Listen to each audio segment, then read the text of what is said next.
out to me, said make a theme song for my show. Said alright, just give me all the details, man. And my homie says he don't know. Well, if you're gonna pay me big bucks, cause I might should have something to say. He said, you know what I bring, I'm the customizing king, nothing else matters anyway. So is he gonna have guests? I don't know. Is he gonna go live? I don't know. What time will it be? What will you see? I'm pretty much in the dark, but I can guarantee he'll be customizing action figures, getting paint all on his fingers. It's Art by Ackerman. It's Art by Ackerman. Tips and tricks and conversation, sharing his gift with every nation. It's Art by Ackerman. Art by Ackerman. You best get ready, cause now it's time for Art by Ackerman.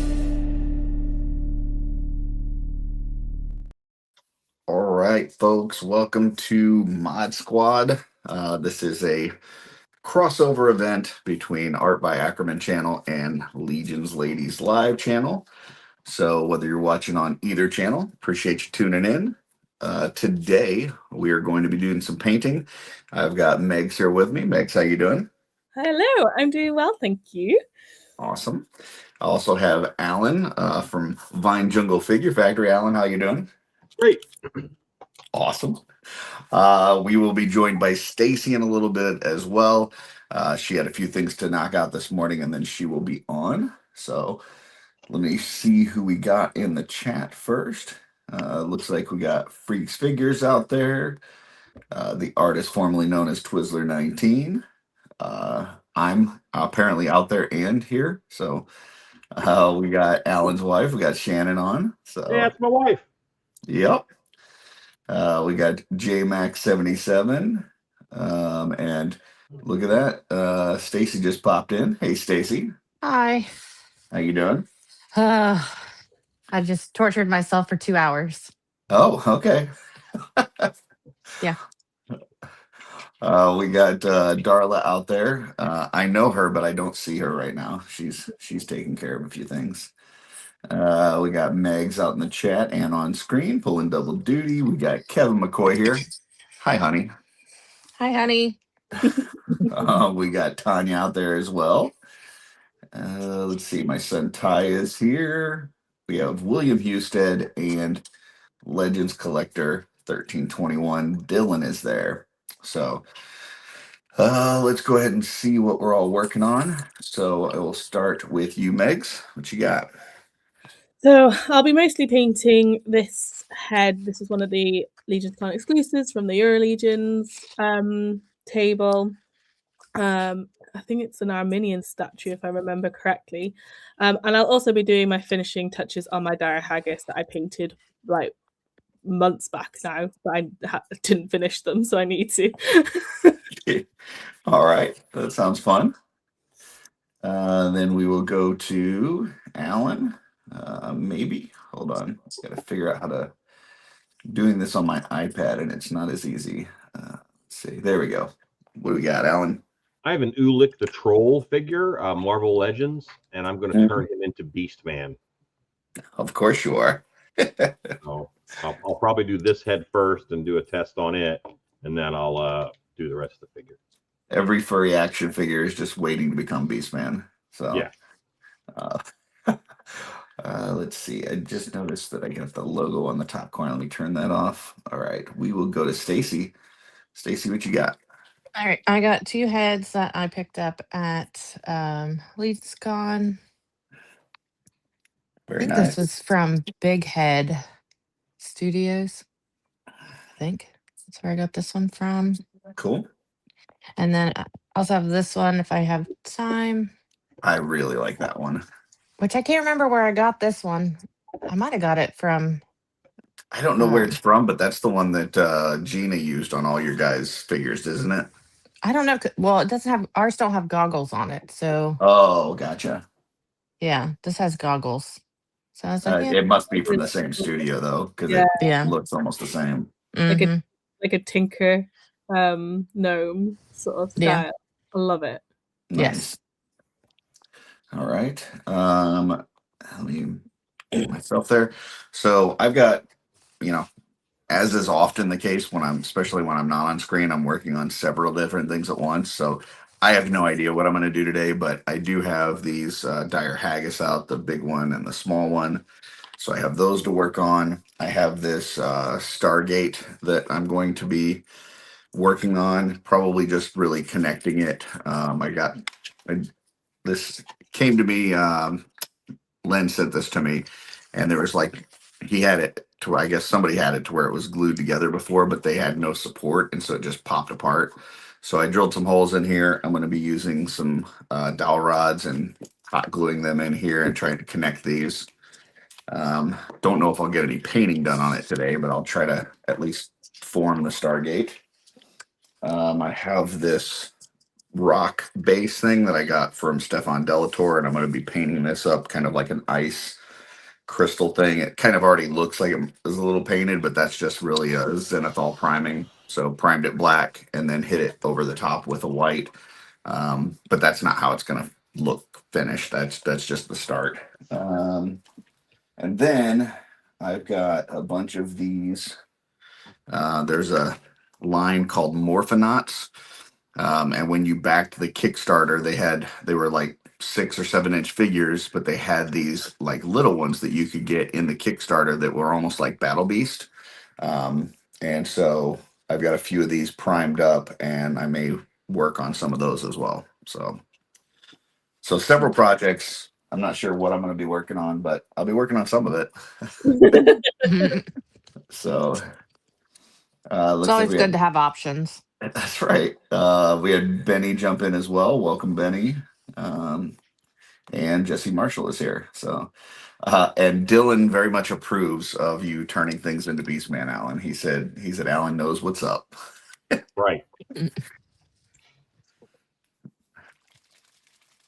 Dylan is my hairy biped friend. Yes, you guys have very similar likes for sure. I just realized I forgot to turn on my light. I mean, I'm like, why is it so dark in here? Because I'm stupid. That's why. I've probably got an hour left of sunlight before I have to turn my lights on because the sun sets at like 4:20 here at the moment. So I am looking for the slightly longer days. However much I love winter. Yeah. Yeah, I just love winter. We've had snow for the last couple of days as well, which has been so much fun going out and walking in that because it's so rare here. I love it. I am aware that there are lots of people out there who probably have snow from like October to May, and they're like, I hate this stuff. I had a cousin that lived in Calgary for a time, and he was like, I hate it. I hate snow so much. But it's rare here, so I love it. I would much rather be cold than hot. Oh God, yeah. Because you can always put on more clothes, but you can only take off so many before it becomes inappropriate. I say that all the time. I'm in there's before Legions Con, we put up a chat with Mark and the Euro guys so that I could get in contact with them during Legions Con if I ever lost Gui. And we were talking about it. We were talking about the weather because they're all complaining that they're cold, and I'm like, oh yeah, I'd way rather be cold than hot. They don't turn on their air conditioning in the hotel. It's so weird. Oh yeah, Gui wanted it off all the time as well because I mean it made the air really dry, but we do prefer things cold. But yeah, every year that they come out here, they complain about it being cold and turn off the air in the room. I'm like, dude, I'm cranking that thing on max as soon as I walk in the door. Yeah, Brian does too. And then I'm like, oh my God, I'm so cold. 65 is the way to go. I lived up in Iowa for a couple years, and I love the snow. I was good with the cold. But then it would get to this certain cold where you walk outside and like the inside of your nose immediately freezes and gets like crunchy. And it's like, yeah, that's too cold. So. Yeah, we don't really have that here. I would say like our cold tends to be wet cold because you get dry cold and wet cold. Like you get dry heat and wet heat. So in the sense that like it'll get to like freezing or -1, -2, -3, but it will feel a lot colder because it's wet cold, so it goes to your bones a lot like a lot more. We Mhm. also get wet heat, which means like 25 degrees Celsius here. I have no idea what that is in Fahrenheit, but it is just way too hot. Like, Yeah. it's just horrible. Whilst you can go on holiday to like Central Europe and be there and be like, oh no, this is very comfortable because it's a drier heat. But Yeah, where I'm at is pretty humid. We've got a few rivers and stuff. I don't know if that's where it comes from, but it's just really humid. So when our kids come out to visit from California, yeah, they always have trouble breathing. They say it's like breathing soup. So yeah, yeah. It can get really bad in August, which is usually why I use some of my holidays in August to take like Fridays off. So I'm only doing 4-day weeks of work because I just can't do full weeks in the summer. But I mean, there's pros and cons. So like Wales in particular is known for being a really, really green land, like really fruitful and good for production of like crops and stuff because we get so much rain. It's a bit of a joke. But that's what creates the humidity here is like you'll have a hot day and then it'll rain and then you'll get a couple more hot days and stuff like that. So it's just evaporation. But we don't get that horrible brownness of summer like a lot of people do. Gotcha. So like I say, there's pros and cons to everything. Yeah, I'm in Texas, so summer is summer of death. You have a brown lawn and everything browns up when it starts getting hot. Yeah. So just hot. Yep. Yeah. We don't go outside. We everything we do is inside. Alan, don't mean to actually correct you, but Dylan says sometimes he's a quadruped too. So that's acceptable. Twizzler said that he gets -1 or quite a bit. So, but that's in Fahrenheit. Yeah, I don't know what that is in Celsius. I don't understand Fahrenheit at all.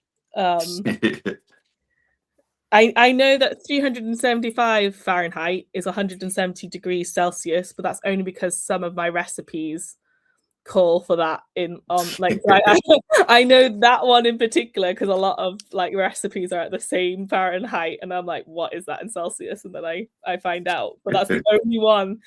And I don't know, like, I just don't know how it works.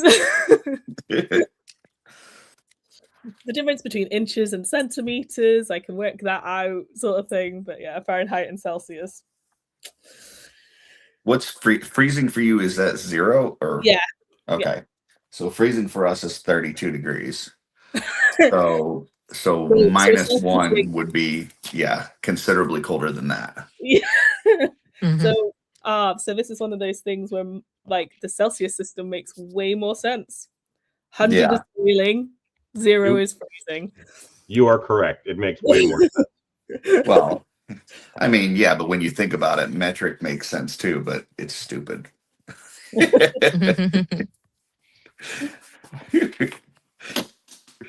Say, I'm in Ohio and it's usually cold, but yesterday it was like, I think it got to high as 65. Oh, wow. Which was lovely.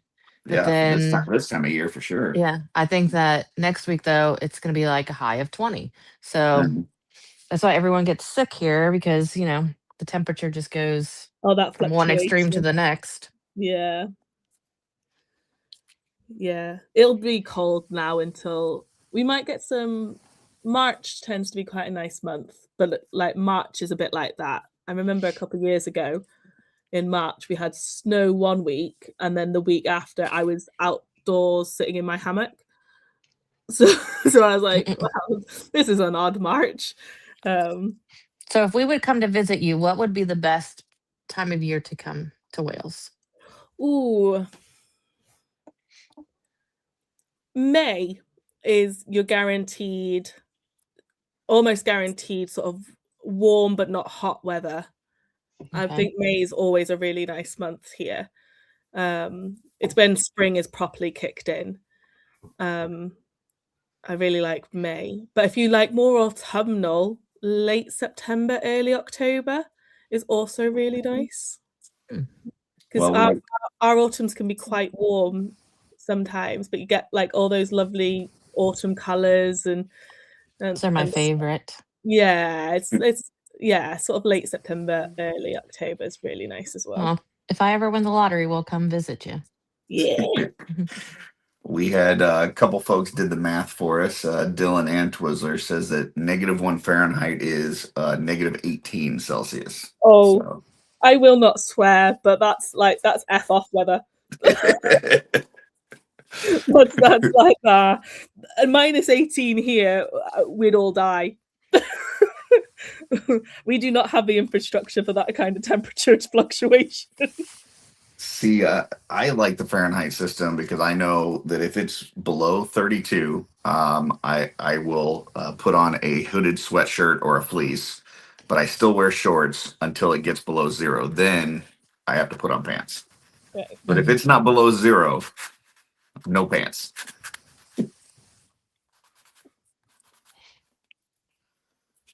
Yeah, Brian doesn't wear pants. I mean, he wears shorts most all the time. Yeah. And sometimes he won't even wear a jacket. Sometimes he does, sometimes he doesn't. I won't unless it's below freezing. Like if it's even like 33 or 34, I walk outside and I'm like, nah, this is cool. I'm good.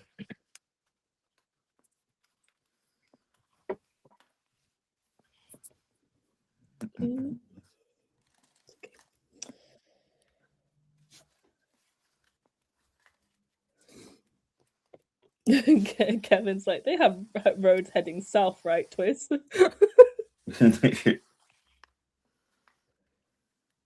Yeah, where does Twizzler live again? Is it?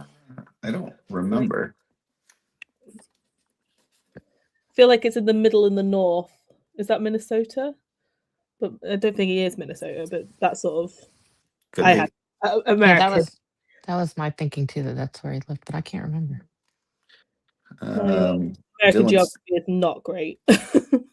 Dylan says he's in jeans all year round, which surprises me. I would think furry pants of some sort. So yeah. I hate jeans. I wear leggings or workout pants. Yeah. I liked jeans when I was a kid, but as an adult, I'm not a fan.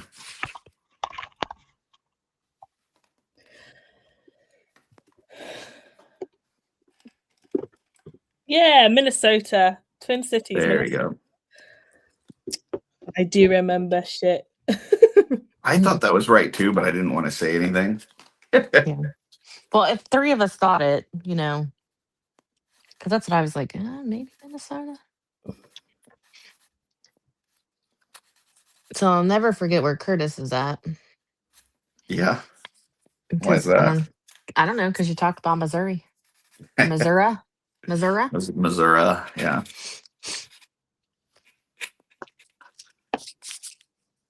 I've been to Minnesota one time. My grandparents lived there for a short stint, and the only thing I remember about Minnesota was they had pine cones bigger than my head.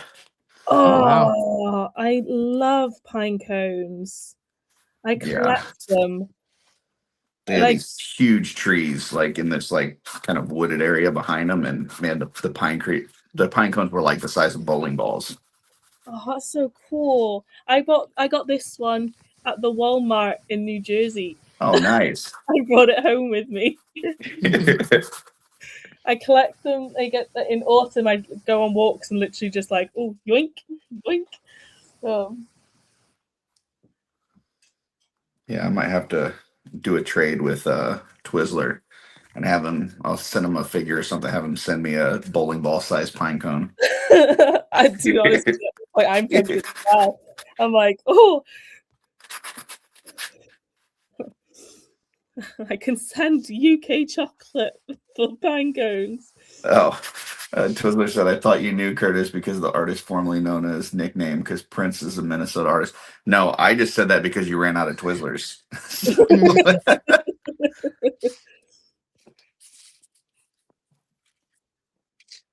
Prince is from Minnesota. I would never have guessed that. Apparently. I would have been really low on my list. Yeah. Yeah, I wouldn't have guessed that one for sure.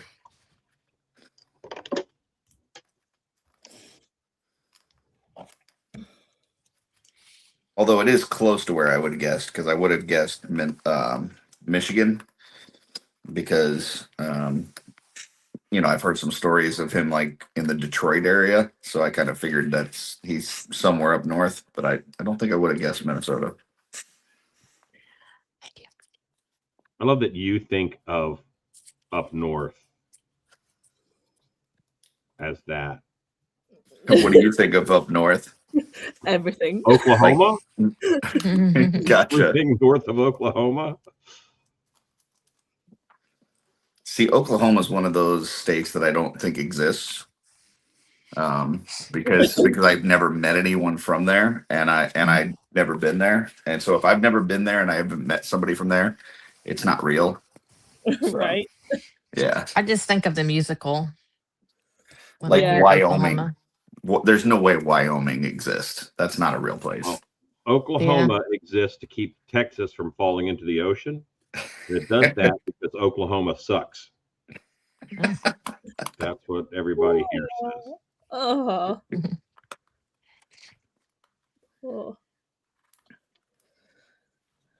Well, the orange now.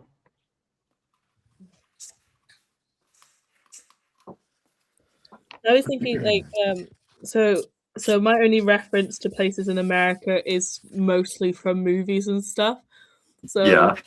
So like Minnesota doesn't have a good rap in movies. It's like kind of like Fargo. Hicksville and like lots of dairy for some reason. Like I'm pretty sure which one is it that has Renée Zellweger in it, and she goes up north. She goes no idea. I'm sure there's a Renée Zellweger movie, and she ends up in Minnesota, and there's like a cheese factory or something. The only thing I know is that I saw her in something recently, and Darla says her face is weird now. Like she's had some work done or something, and it's no, it is weird. I'll never quite understand. It's just like just embrace the fact, like, because I work in health and social care, and I have someone. We have a statistician who goes through like all the census data, and she's always like, growing old is a privilege because we're basically as a generation we're all living longer than our ancestors.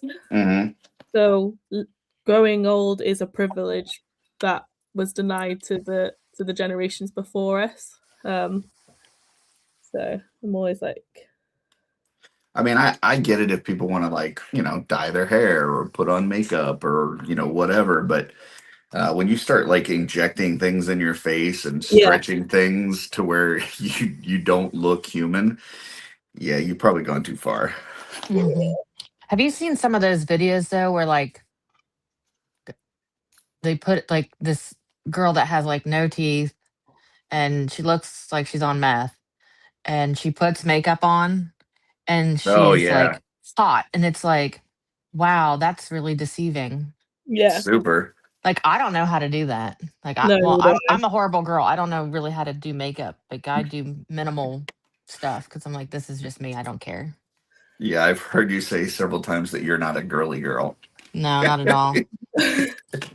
Not at all. Like, sometimes the other day I did wear a dress to work, and I did do my makeup, and I felt real pretty. But that's just, it's a lot more effort. And I don't find it necessary. If you don't like me without makeup, you won't like me at all. Yeah.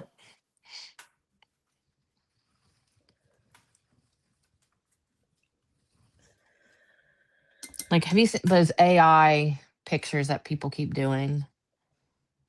of themselves, those are pissing me off too. Because I'm like, all you're doing is showing what you could possibly look like, and to me, it'd make me mad. I'm like, oh, I could look like that. It's the same thing with all the filters when they put the filters on. Yeah.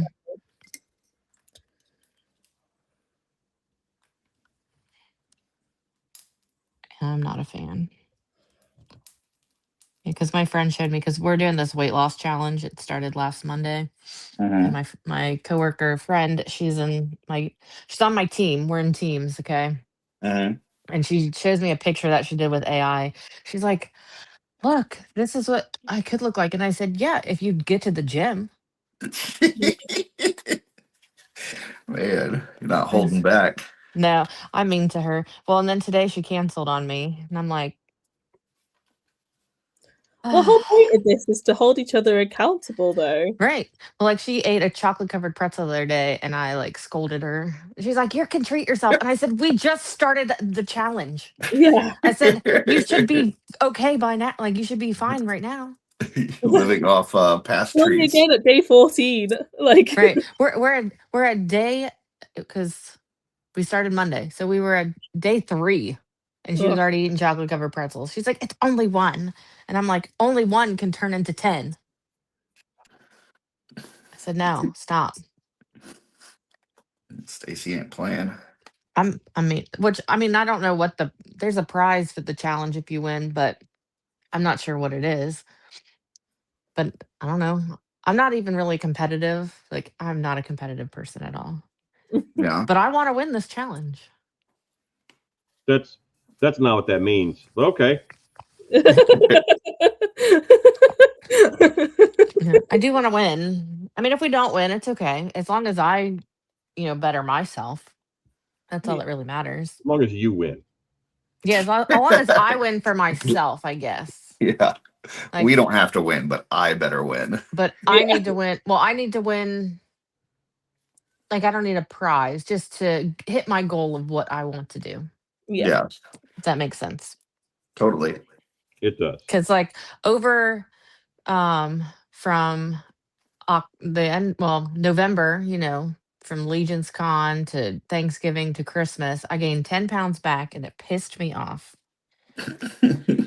So, but I ate a lot of cookies. I gained a lot between a lot of cookies. I gained a lot between Legion's Con and Christmas, and so I'm like, for fuck's sake. I shouldn't have baked so many cookies because I had to test like every batch I made. Exactly. Like as soon as it came out the oven. That's right. Never trust a cookie. You got to test it. Yeah, you got to test it. I don't want to give it to other people and they'll be like, oh, it's disgusting. Well, on a related note, I just discovered Haagen-Dazs ice cream bars. And they are awesome. Are they good? Yeah. I've been eating, they're called Yasso bars. It's a Greek yogurt bar. It has protein in it. They're pretty delicious. And they're like, I think they're like $6 a box. I think they have 5 or 5 in it, maybe. They're pretty good. And so I'll treat myself with those because those are, protein, good for you. Nice. I've been mostly just trying to get better, but I have been going on walks and doing exercises, but I have not been. I've been eating mochi ice cream, so because I love it. Yeah, I've been pushing myself. Last Saturday, I did 2 classes before I had to take Zane to the BMV, which he got his permit. Nice. But like, I don't know if you guys it's called a BMV here. I know some places called DMV. But ours is closed in our town, so I had to drive 30 minutes away to the closest one so that he could actually get it. But he got it. It's closed for a reason, or it was like a secret thing because everyone's like, well, I don't know when it's going to open, but I guess they weren't following procedures like they were supposed to, so like they got shut down. So now it's going to be like new management, and they're bringing all new people in, and so who knows when it'll be open. The Texas DMV, like after COVID, you know, because they had the COVID shutdown and whatnot. They just Mm-hmm. never reopened the same way. So now it's like to get an appointment there, it's like 6 months out. Oh, wow. Yeah, we had two kind of within, I don't know, 20 minutes of us. And after they both closed down during COVID, and then only one of them reopened back up. And that one, like, if you want to get your driver's test done, you have to make an appointment like weeks ahead of time. You can't just walk in. Okay. Yeah. Yeah, like Zane had taken his permit test, like he did it that Friday, and he had failed. He had missed a couple because Brian had taken him while I was at work, and he missed some. So then he studied all night, and we went again Saturday morning. And then that time he only missed 2 questions, so he was pretty pumped. That's cool. So, but then now, like the laws have all changed, so now you have to have your permit for 6 months before you can even test. Which he's already 16, which is fine. I told him, I was like, I didn't get my license till I was 18 because back then you didn't have to take the class if you were 18. Now you have to take it until you're 21. But I was like, that's what I did because I didn't want to take the class. Wait, I am so confused. So you didn't have to take lessons to learn how to drive if you were 18? Yeah, back a long time ago. You had to pass the driving, but not the written. Right, you had to do you had to do the test and everything, but I didn't have to go take a course, and like I just had to go take the test and I passed. So wow. But now they changed it to 21, which I told Brian, I said, even though I didn't do that, I think I'm still a good driver. Now I might not be so good at parking, like backing up, but that's why I just don't do that. Like, yeah, I get you. I don't parallel park because I don't. Yeah, I'll go and I'll park farther away to find a spot. I also think though that like when we were younger, like parents did more like spending time with their kids, like teaching them how to do it. Whereas now kids are mostly, you know, like if they don't learn it in school, they're not learning it. Right. Yeah, which Brian will be the one teaching, I'm guessing, because he taught our oldest. But which is fine. Because he does have a CDL, so he was a professional driver at one point. Right.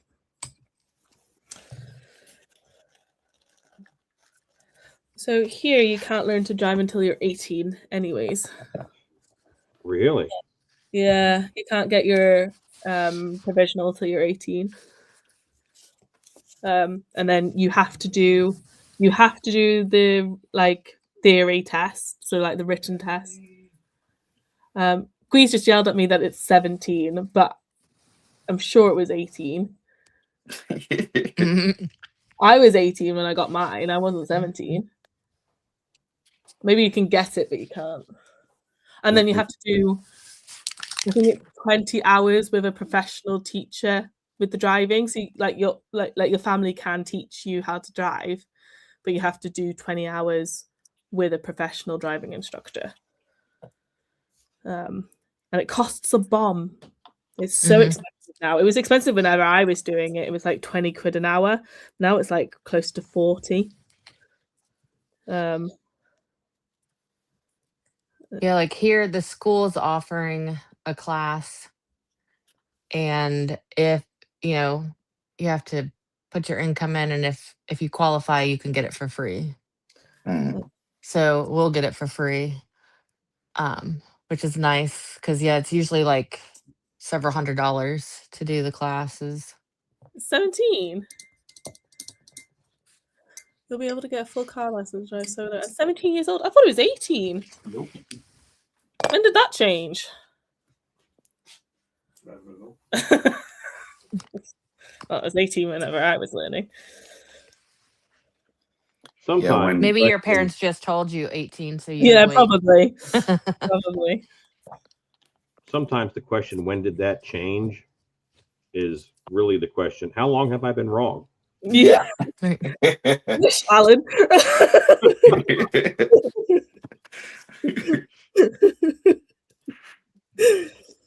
Yeah, you're probably right. I'm probably wrong. But I always thought it was 18.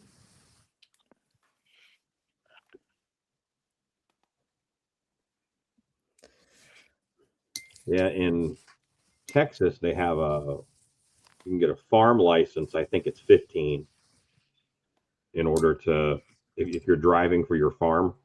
Oh, yeah. And then regular is 16. Well, Kevin just said that he was driving on the farm when he was 12. So yeah, farm think kids that's- do that as well. They'll be driving tractors and trucks from like 12. So yeah. Damn farm kids. I know.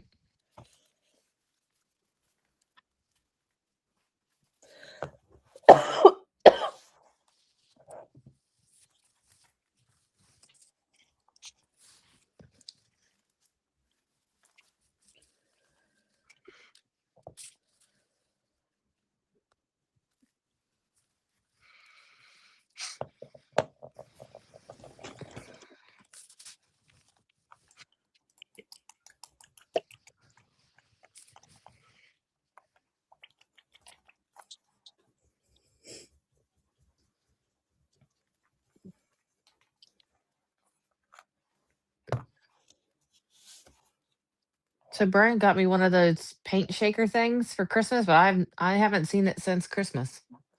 Is it on Brian's Did desk? he steal it So from you? I think he stole it and then hid it because I have no idea where it's at.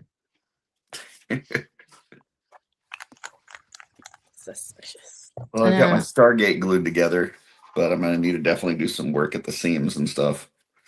So, but at least it's together. Should I be fancy? That's kind of like when I get the figure Obscura All Ends. I open it up, I get to look at the pen and the mug, and then within a few minutes it's stolen from me and I never see it again. Yeah. My favorite mug that they have ever done was the New Jersey Devil one. The Jersey Devil one. I love that mug. So we got the Jersey Devil whilst we were in Legion's Con. Neither of us were particularly like drawn to it, but I was like, right, when we're in Legion's Con, though, we'll get it because it's kind of fitting. And that means we'll always sort of remember. And then I love the mug and how it has like little falls like on it and for the studio and stuff like that. Like I just love that mug so much. It's a good one. It is. So the only mug I have is Ghost of Christmas Past. Mm. That's the only one I have. I use it to drink my lemon and vinegar water in the morning. I liked the one this year with the hot chocolate mug with the spoon. Yeah. Mm-hmm. I mean, I only got to see it for about 3 minutes, but It's the time nice. I saw it was good. Yeah.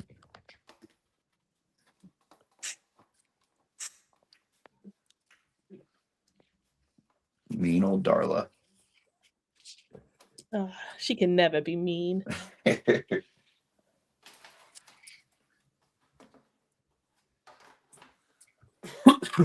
right. Back to this dire haggis. Kevin says, "What are you putting in your Stargate?" I'm probably, I don't know. Right now, I've got a Egyptian display that I got from Lone Wolf Labs. It's in my my DTOF. But when we get more Egyptian gods, I'm probably gonna do something with the Stargate with that. So I'm looking forward to getting more. yeah, I really like those.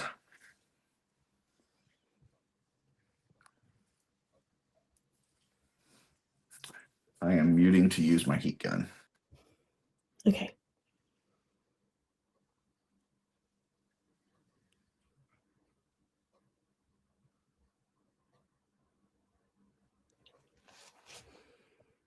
What's that blue going on, Stacy? I don't know. That's a nice blue. Yeah, I like it. I'm trying to debate what I want to do because I never have a plan. It's almost a blurple. Yeah, it's like it's an ultramarine. Ooh. Yeah, I saw it. I was like, oh, I don't know. I can use it for something. Yeah, I like that.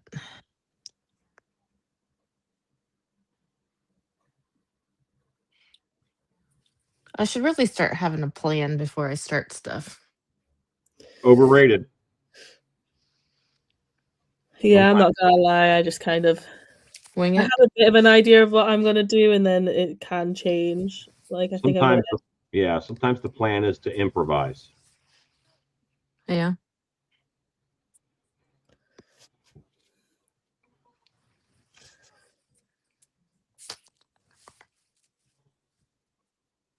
Okay, I needed to mix up some epoxy buddy here for this Beast Man. Looks really weird without a widow's peak.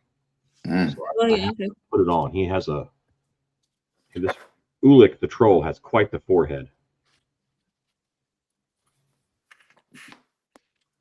Rarely have I had a plan that I've had that didn't change. So I've just, for the most part, stopped planning. Yeah. It's like I plan by picking the heads out the day before and priming them. Yeah, I have just a general idea is the best that I can do.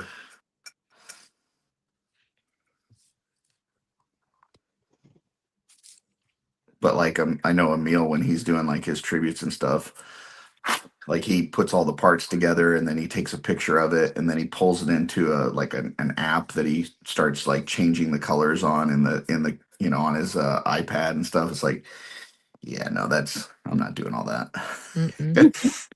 Yeah, that's a lot. Yeah, I mean, if it works for you, that's cool, but that's too much like work for me.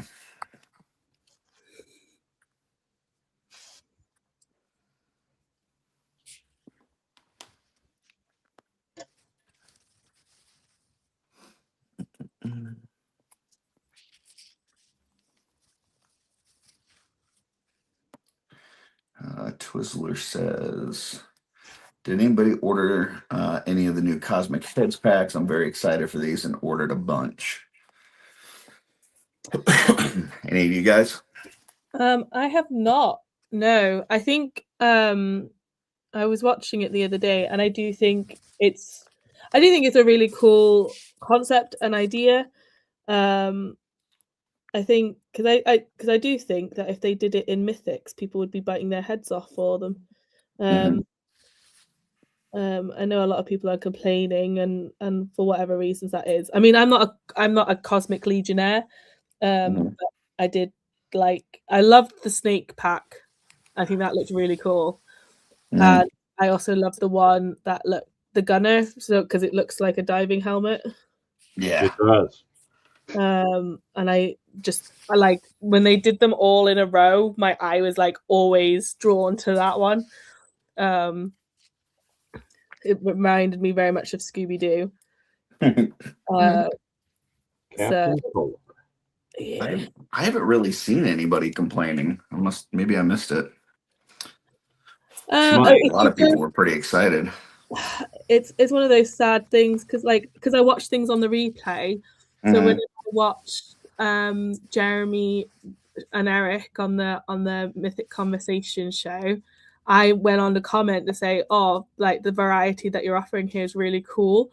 There's loads of people like complaining about like, oh, we haven't had a full wave. This is the death of Cosmic Legions and all the rest of it. Gotcha.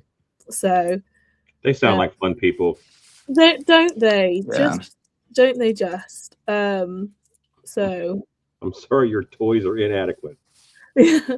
So yeah, for me, I'm just like I find the complaining interesting because I'm like, if they started doing head packs for Mythic Legions in exactly the same way, people would be like, this is amazing. Well, I think that's what's really cool about this is that it has stuff that can definitely work with Mythic. So yeah, it creates some cross functionality. But I do Motu, and I'm going to order a bunch of the heads because they're just cool looking heads. Yeah. One of my favorite quotes that I ever heard was that a man on a mission to be miserable will find many paths to success. Oh, yeah. That is a good quote. That is a good quote. Like it's definitely easier to be miserable than it is to be happy. So, Yeah. you know, just kind of lazy to be mad. Yeah. But yeah, I won't be ordering. I think Gui wants a couple, so I might order 1 or 2 for him if he does. Because it's our anniversary in a couple of weeks, so I've sort of said, hey, if you want a couple, I can buy you a couple as an anniversary gift. So Nice. I don't think we've ordered any, but I don't know if Brian plans on doing it. Meanwhile, our Christmas package to you is still lost in the mail. Yeah. Meanwhile, that's still lost. We'll get here eventually. It just takes forever to send something over there. Yeah, I mean, so again, like I sent Christmas. It's one of those weird things with the postal system. So like sometimes I send things to my sister, and it'll because she lives in Vancouver, and she'll get it in a week. Other times, my Christmas I send her Christmas stuff usually in November. Sometimes it arrives in November or December. In the past, it's arrived in February, March. And I think we sent a code. We did send a card to. I think we sent one to Noah Pratt as well, and he only just got his. So it's one of those weird things where, and I'm like, I sent these all at the same time. So it's just one of those weird things. I would be nervous that I put the wrong information if I hadn't, ran it by you first. Yeah. But that makes me have a little bit more confidence. Yeah, I'll get here eventually. It'll be like just stuck in customs in the airport or something in London, or because that happens as well. We've had like parcels just sit in London for weeks, haven't we? We were putting all those packages together, and Darla had written down like people's addresses and stuff for the ones that I didn't have already saved, and she gave me that one for you guys, and I was like, I don't know what any of this means. Like it's not a format that I recognize. Yeah, the formats are different. It's like there were hardly any numbers. Everything was all like words, and it was all just jumbled together. And I'm like, I don't know. Yeah, a lot of our houses have names rather than numbers, unless you're in like a cul-de-sac or like an estate, essentially. Nice.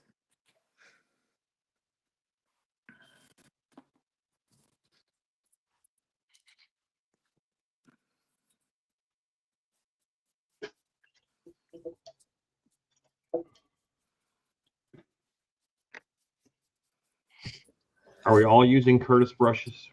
Yeah. Yes. Me too. I had to look down and check to see if I was. Because I've been testing some different brushes for my next set, and so I had to check to make sure I was. How ironic would it have been if you weren't? Yeah, if everybody else was but me. I bought a set of. Yeah. Mae gen I yeah. I'll watch your how they do that, and then I have an Amazon window open the whole time. And the detail brushes I'm using are the one that Arthas, yeah, that Arthas recommended, and they're really cool. I'll have to buy more because I'm slowly destroying them because that's what I do.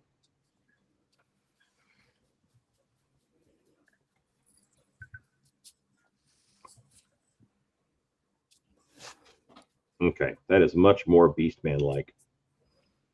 With the way to speak. Let's see what you got. He just had a straight off flat forehead.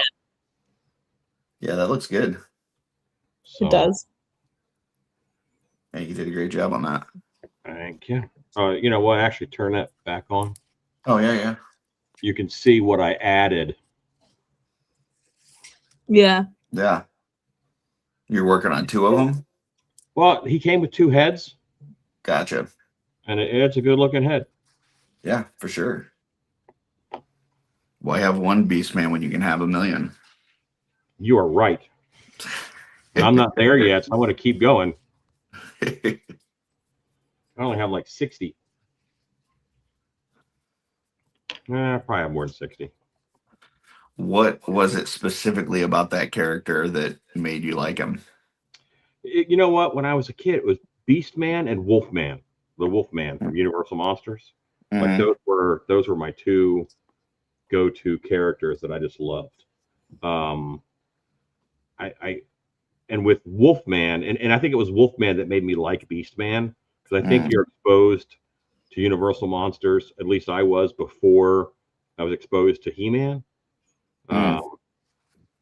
And I think it's that the monster was inside of him, and he was a regular guy who could turn into this really strong, really cool, fierce creature. And I liked that. See, I never saw any of the Universal Monsters stuff. So, like, my version of those characters was from Monster Squad. Love that movie. Top 5. Yeah. Top 5 movies. And Wolfman does, in fact, have nards. So that, you know what? I've done haunted houses since I was age 10. And that was a rough couple years when Monster Squad came, because everybody wanted to kick you in the nuts. That is where I normalized wearing a cup. That's awesome. It wasn't. I can laugh about it now. I can laugh about it now, but that was. We went to Disneyland Paris as kids for the first time.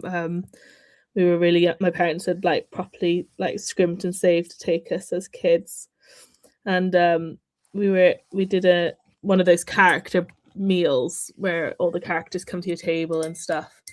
And my sister took a very big dislike to the Sheriff of Nottingham, and kicked him in the balls and ripped his nose off. Wow! Whoa.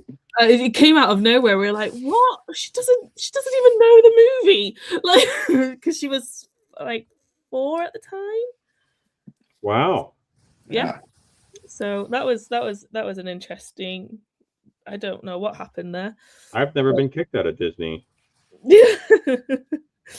So, we just didn't have any bad guys come to our table after that. I think she was convinced they were going to steal her food, because they had like pretended to do that. My sister does get hangry, so. Dylan said that that's also why he loves the Hulk so much. I think referring back to what you said with like being a normal guy with this kind of monster inside. The Hulk was my favorite hero as a kid, and you know I still love the Hulk, but yeah, that you turn into something I think is really cool.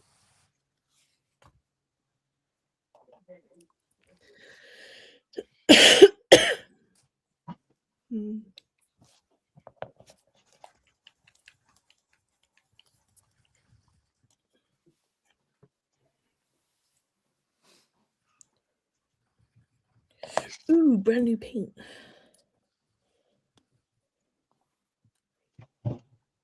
Muting again.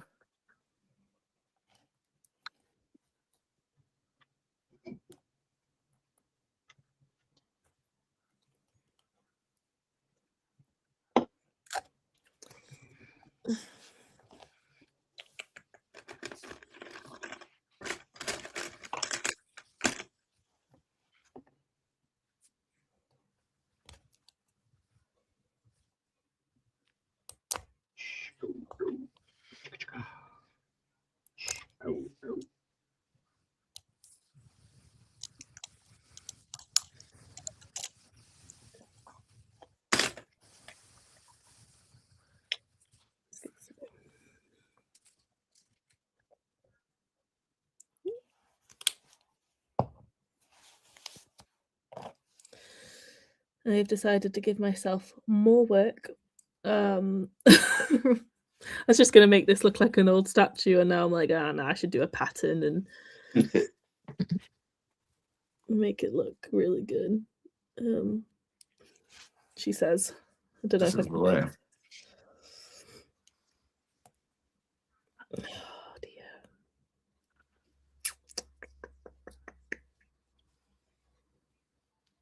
I think painting is what I feel I'm weakest at. And I think I feel that way because the window of painting from good, from bad to amazing is so wide. You know, something can be painted, it can be sufficiently painted, it can be painted really well, you know, and then it could be amazing, and it's all just painted.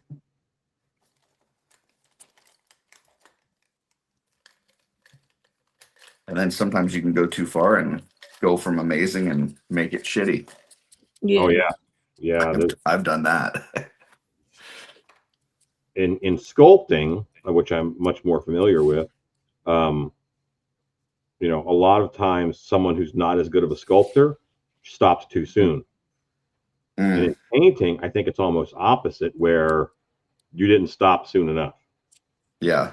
And you muddied it up. Pretty much.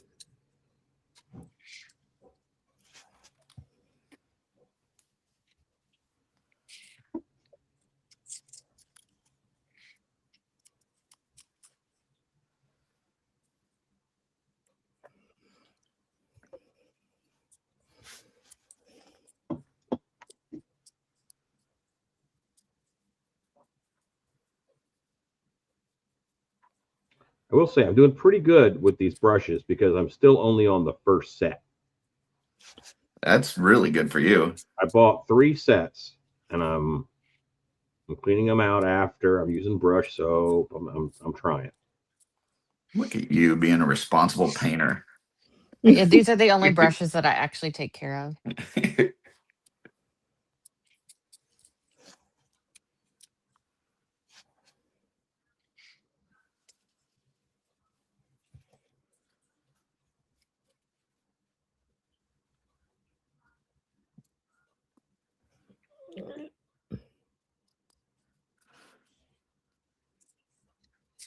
Say I'm comfortable sculpting, but boy, do I feel the difference between sculpting this small and sculpting something regular sized. Yeah. It's so much easier when it's full size. Is that what you do, like, as a living then, or is that your usual medium of? So I own a haunted house. Okay. A haunted attraction.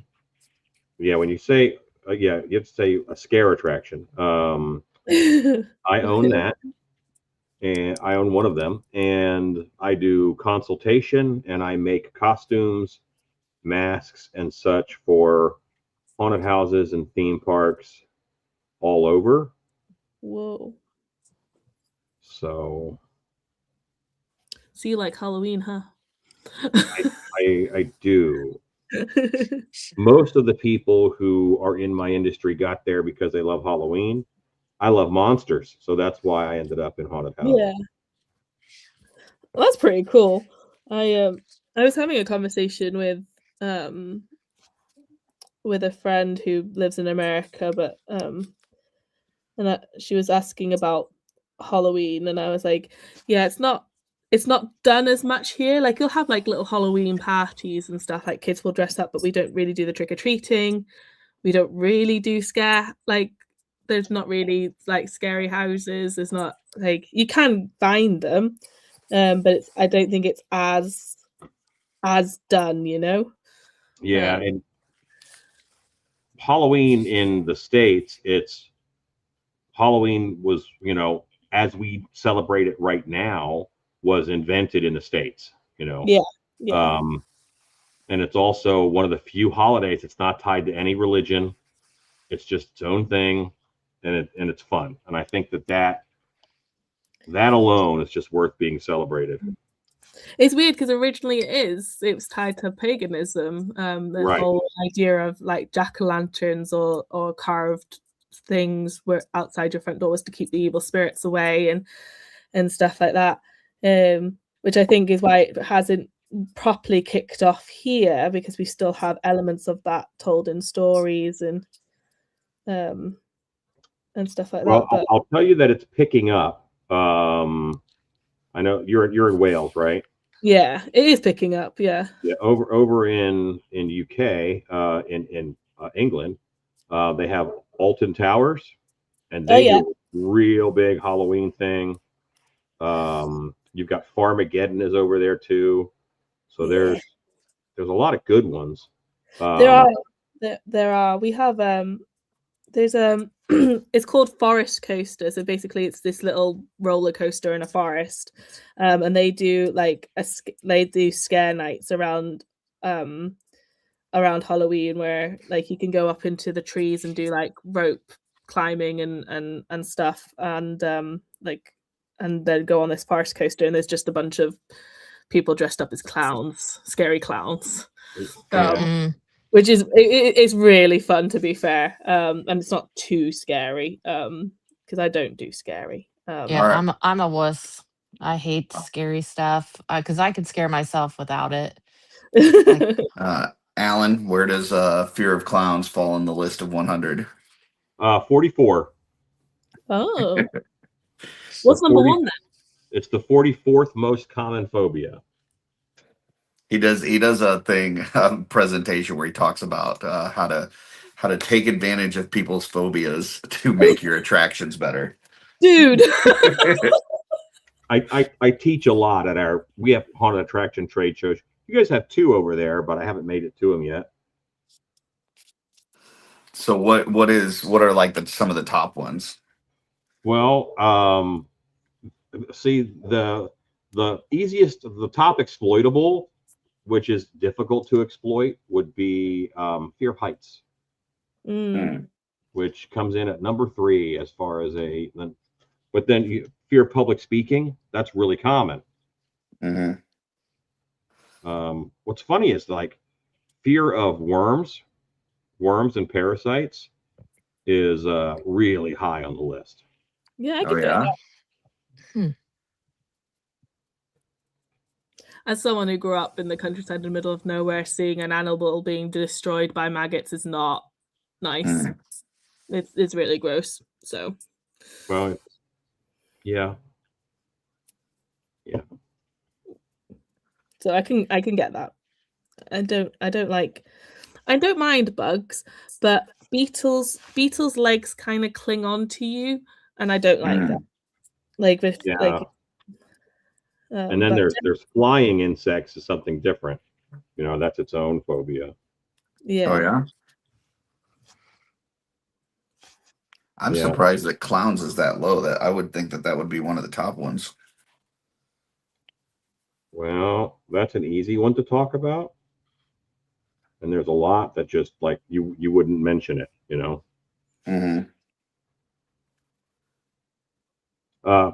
Horses are like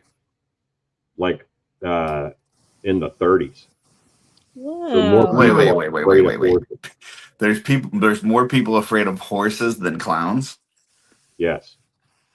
That's crazy. Yeah. What's to be scared about a horse? I mean, it's a 2,000-pound animal. Right. I mean, if they bite you, they're gonna bite down until they feel their teeth. It's not like they're trying to kill people. They're like. I think statistically, you're more likely to die from a cow than like a shark. Yeah. I think here cows are the number 1 animal that kills people. Because we don't have poisonous stuff here, really. But we have cows. Imagine poisonous cows. I know. Cows are really protective. So if people go into a field with like young, that's what it is. Like as a herd, they're really, really protective of their young. So. And technically, there are poisonous cows with mad cow disease. Oh, okay. I mean. there's not venomous cows, but there's poisonous cows.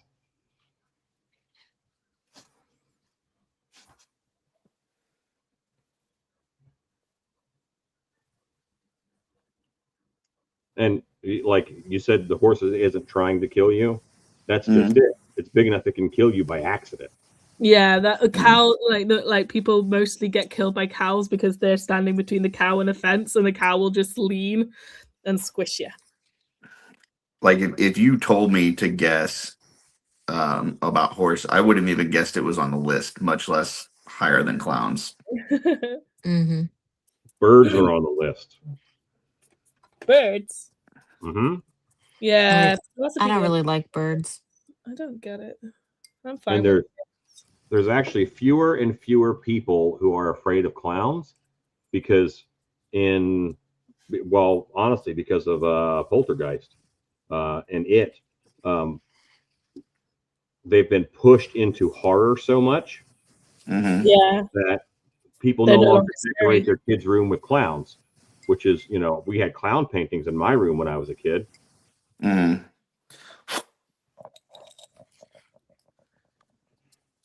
And they don't do that anymore. Turns out clowns are creepy. Except for the ones from Killer Clowns from Outer Space. Those ones are silly looking. Yeah. As you go to sleep, look at this painting of a man in hobo makeup. Okay.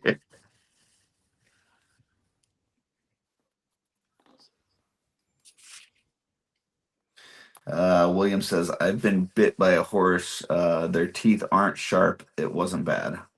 Okay. Well, that depends on the horse's intent. Yeah, because they kind of nibble. So that's not too bad. Tell you what you do not want to get bit by is a pig. Pigs are a lot scared because their teeth are like that. So like they lock in. So like if you get trapped, you're not coming out. Oh, because like horses and cows, I think they don't have bottom teeth, they only have top teeth, so you're meeting palate on teeth, so it's more like that, so it's more of a crushing, whilst pigs have like locking teeth.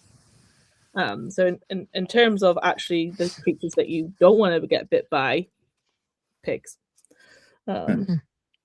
Pigs can also eat you whole.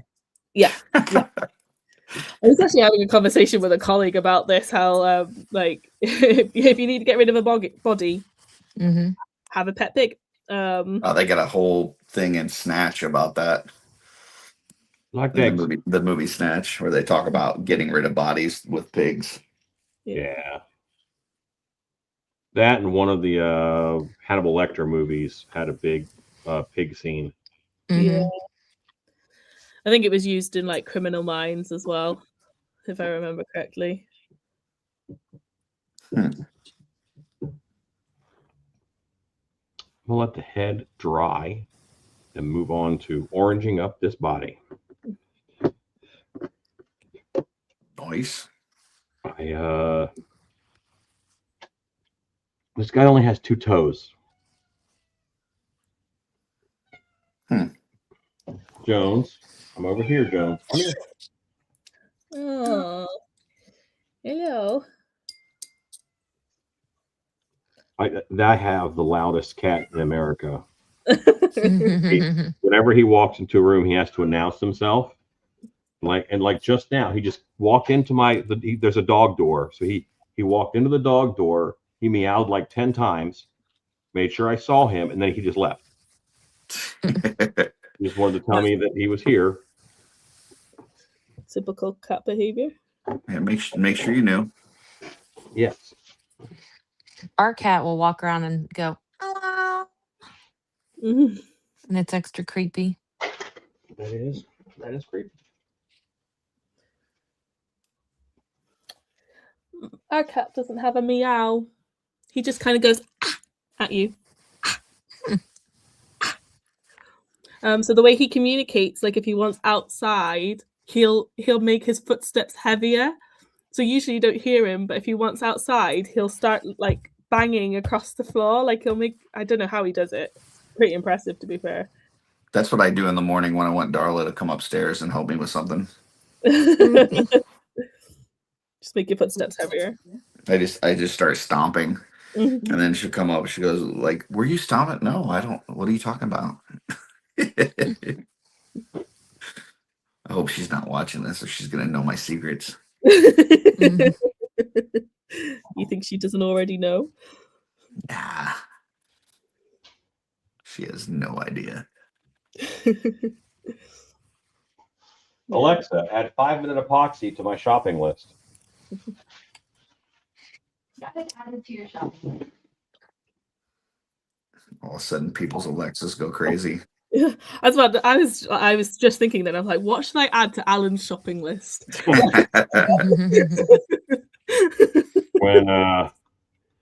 When I'm live for my Halloween channel, I'm constantly using it to set a timer or an alarm or something. Because when you're doing shop work, sometimes you need like a 2-minute alarm or whatever for something to set.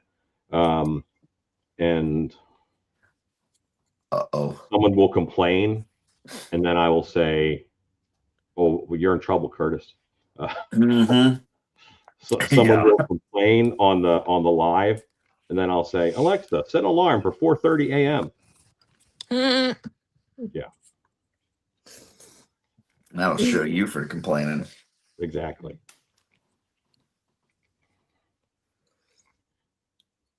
I don't think so. I have this fur shoulder piece. Boy, I don't know what Motu figure this came from, but it's attached to that is King Grayskull. Well, I think it came from Splinter. Yes. TMNT crossover Splinter. Oh, they must have. Is it soft goods at the top, the fur, or is that sculpted? No, that's all sculpted. It's rubber. Oh, okay. The King Grayskull one was fur. I thought that's what that was. But it's the same look. Yeah.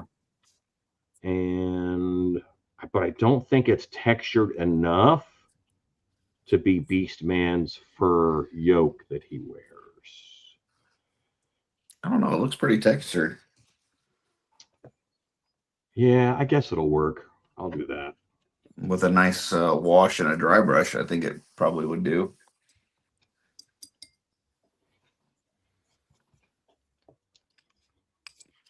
Dry brushing can fix anything.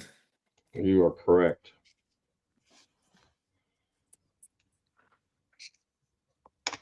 Dry brushing and antiquing.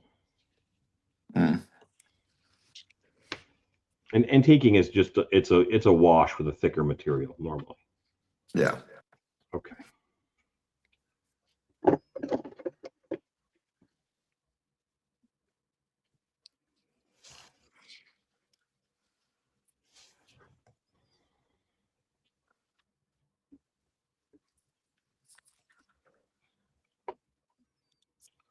Okay, I'm going to glue this down without checking to see if the head will fit on with it there. I think that'll be a good idea. You only live once, Alan. That's right. I ain't scared.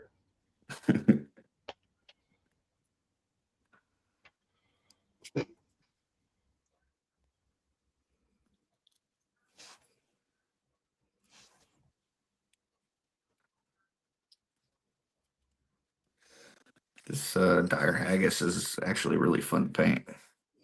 It is. It's like, especially if you've got the furry one, it's got so much texture. I wish I would have seen those. I didn't even see those. I don't think they were selling the furry ones, to be fair. I think they gave some of them to people. They were only selling the like hairless ones. Hairless Haggis is a great dancing name. Yeah, for sure.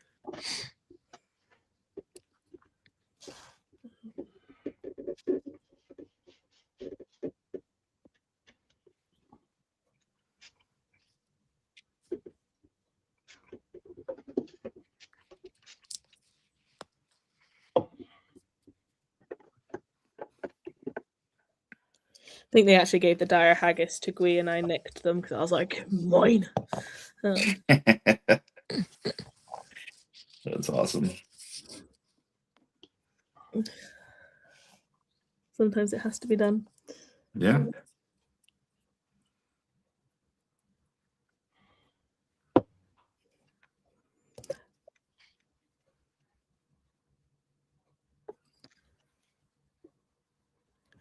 there's there's some folks out there in the toy community that their wives don't like the hobby. They don't like that their husbands even do this stuff.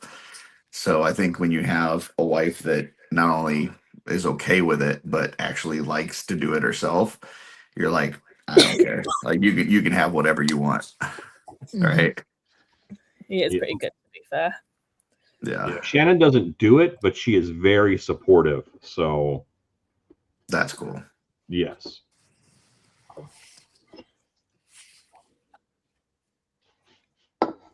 I think Gui is very glad because he was picking me up stuff for ages. So like he'd be like, I got you this Mythic Legions, and I'd be like, why? Like I love that you do it, and I love what you do, and I think they're really nice, but why have you bothered getting me one? now I'm like, do you want to get me? Can I get this one? Or I'll look at the selection and be like, can I have this one? See, I bought the first Mythic, so I technically got us into Mythics. Nice.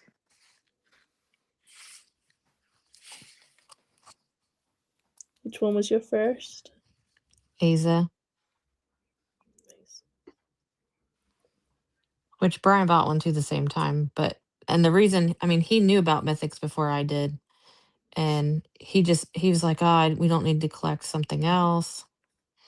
Was the reason he didn't get anything. But then I did. And he's like, well, I guess if you're getting it, then we might as well start. And now, like, that's pretty much all that we display. Yeah, when I first met Gui, he was pretty much collecting everything. Now it's almost exclusively Mythic Legions. And then I have a couple of things that I sort of pick up every now and then. But again, almost exclusively Mythic Legions. And it is pretty much the only ones that we display. I've got a handful of classic Disney Pops. They're up, like they're on my bookshelf. But yeah, I mean, he still has like a Captain America shelf, and he's got other shelves that have other things, but like the majority is Mythics and Cosmic.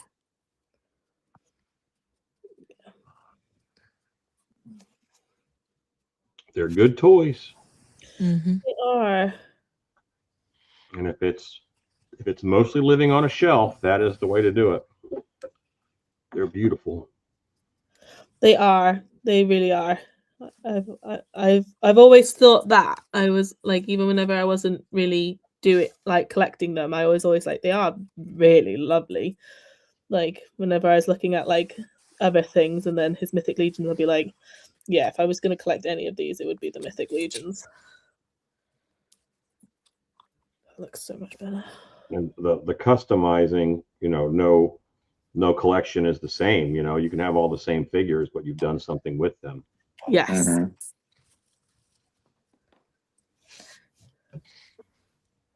Even because they give you so much accessories and stuff that, like, even if you didn't really do anything but display them, everybody's going to be displaying them slightly differently. Like they'll use one of the different heads, or one of the different hand packs, or one of the different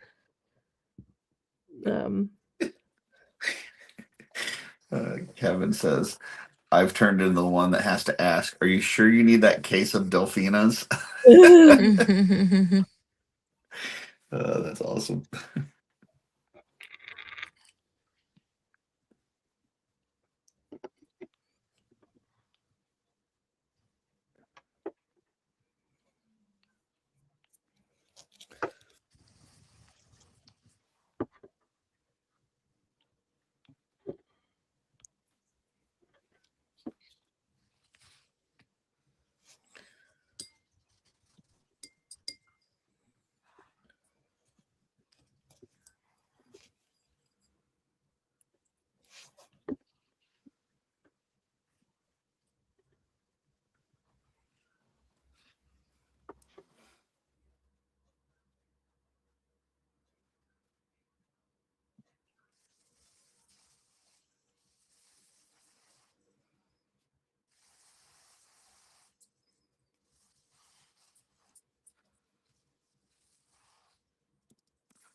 Okay, that has to sit aside for a bit. I got Zip Kicker on it, and now it doesn't want to paint. So you have what now? I got Zip when I was gluing that fur piece down. I got a little Zip Kicker on it. So I have no idea what those words mean. okay, so super glue, Mm. right? Yeah. This is super glue, and then this is what you spray on it to set it instantly. Oh, okay. Yeah, so it's called Zip Kicker. Never heard of that before. This one is called InstaSet, but Zip Kicker, it's like Kleenex. All tissues are tissues, but the brand is. Yeah, but it's a little Gotcha. chemical that makes the stuff go fast. I've never even heard of that. That's cool. Yeah, Brian uses that stuff. And he was just keeping that secret for him, huh? Okay. See how it is. He probably didn't realize it was a secret. Thanks, Brian. Like appreciate it. That's yeah. It makes super glue less dumb. Who has time to wait on super glue?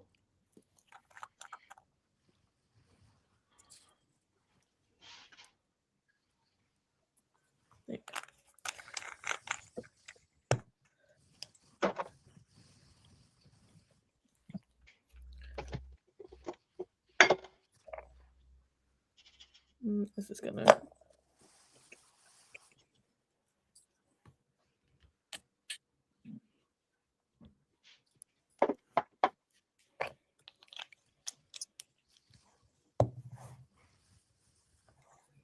Okay. Let's do a pass on these eyes. Good luck. Thank you.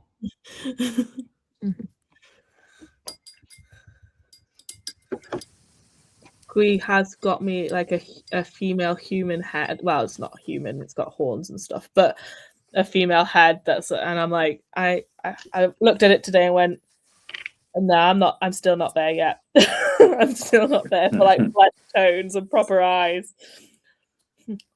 Could do little animal eyes, but I'm just not there yet.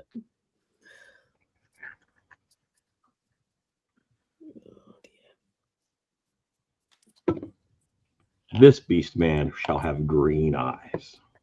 Mm. I think the green when the orange will look nice.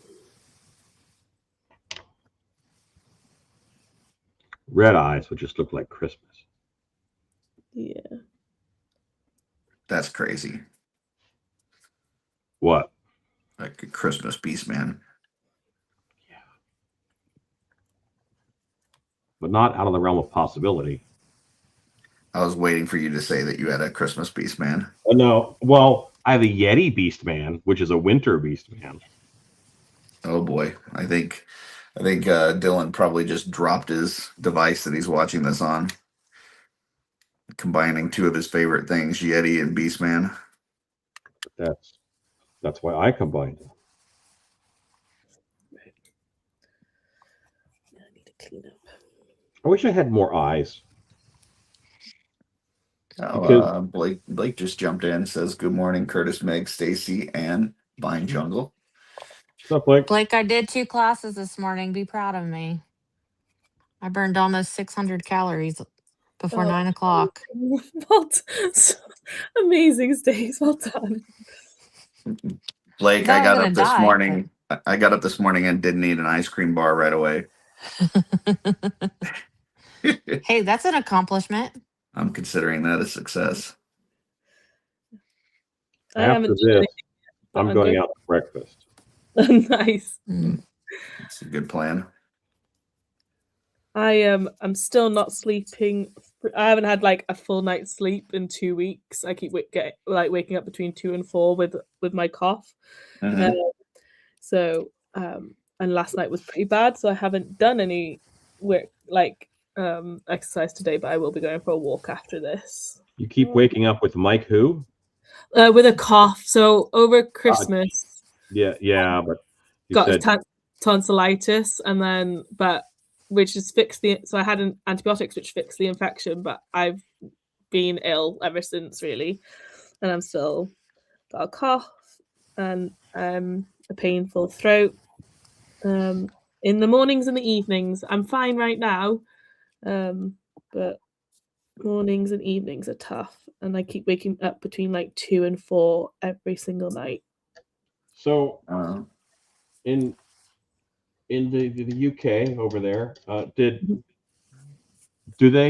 did they have a rash of, if something was bad, they just remove it, like tonsils, appendix? I think so. I think if I was, I'm pretty sure this is the only time I've ever had tonsillitis, but I think if you start having it really often, then yeah, they'll remove it. Which, as an adult, it's very painful to get your tonsils removed. I've heard. My friend actually just had cancer in his tonsils. Oh no! And he so he had to get them removed, and it was very painful, he said. Dylan popped in and said there's a Christmas He-Man. Why not Beastman? Okay. He's also said that he's seen Yeti Beastman and it's a beaut. Blake says he's proud of you, Stacy. Thanks. Twizzler says McFarlane Christmas Batman is a great figure. I have that one. It is awesome. And then Blake said I'm starting my 30-minute mile cycle HIIT training. So yeah. And he also said, hope you get better soon, Meg. And he also said, cancer in your tonsils, and then a big shocked face. I know. Yeah. Never heard of that before. His throat just was, he had found a lump like on his neck, and that's what it was. Crazy. Yeah, those necks on the lump, they'll get you. Those lumps in the neck, they'll get you. That's how That's how I found out I had cancer. With a golf ball sized lump in my neck. Wow. Mm-hmm.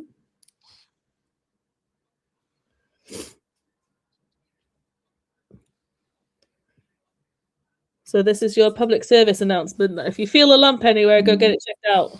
Mm-hmm. Because if you get it checked out quick, it's better for you. So is yours your thyroid? No, mine was Hodgkin's lymphoma. So it was the lymph nodes in my neck. So it was originally on my right side, and then when I relapsed, it went to my left side. So it was lumps in my neck both times. I was stage 2A, so the way that I didn't have any symptoms of cancer, but like apart from the lump, and then when they did the biopsy and a PET scan, they found out that it was in 2 or more places in my body, which is why I was 2A. Wow. So it was my neck and my chest. So I have scarring in my lungs from the chemo, and then a compromised immune system, because your lymphatic system is part of your immune system, and I have 2 less lymph nodes than the average person. Wow. So, but I'm mostly better now. Got some. That's good. But that's why, so I'm fully. I've been in remission for 8 years now. So it was 2016, and then again in 2018. So I was 22 and 24, and then so fully in remission now.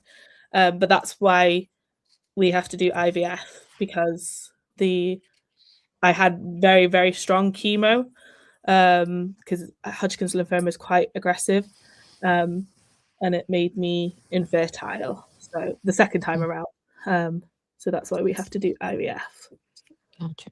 Gotcha. So that's the full story. But so it's had its effects, and I do get trauma from it. So like there's certain smells that sometimes when I smell, I instantly get nauseous. Mostly like really, really alcoholic smelling hand sanitizer sets me off every single time. Oh, really? Yeah, and certain I had to tell my mum that she had to change her washing up powder, because everything because it was the washing up powder that she was using whilst I was going through chemo. And so now anytime I smell it, I'm like, nope. But mostly I am doing good and happy and getting there. Like I say, it's had some ramifications, but Blake says congrats. His mom has been in remission for 12 years now. Oh, amazing. Thanks, Blake.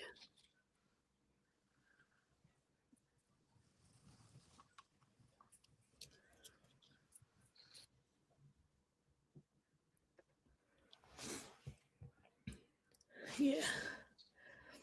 It's always one of those things, like,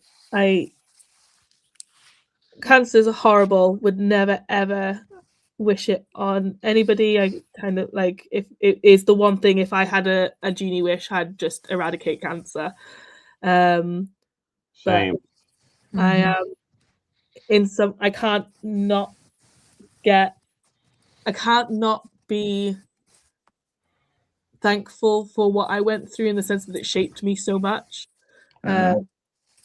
So like, it made me realize who I wanted to be and what I wanted to do with my life, and also really put into stark reality who I could rely on and who I couldn't. So like anything in life, there's pros and cons, and sometimes the hardest things in life shape you the most. Yep, agreed. Do I get phantosmia? I'm gonna have to Google that word, Blake, because I don't think I've ever come across that before. I was talking to a friend earlier this week who's going through a rough time, and I told him, at least for me, I'm sure there's other people same way, that like some of the moments of my life that seemed like the absolute worst or hardest led to some of the best things in my life. So sometimes it's an opportunity to change something about how it, whatever. Yep. So I forget what the paradox is called, but it's the concept of, you're in a bad place, but you won't change.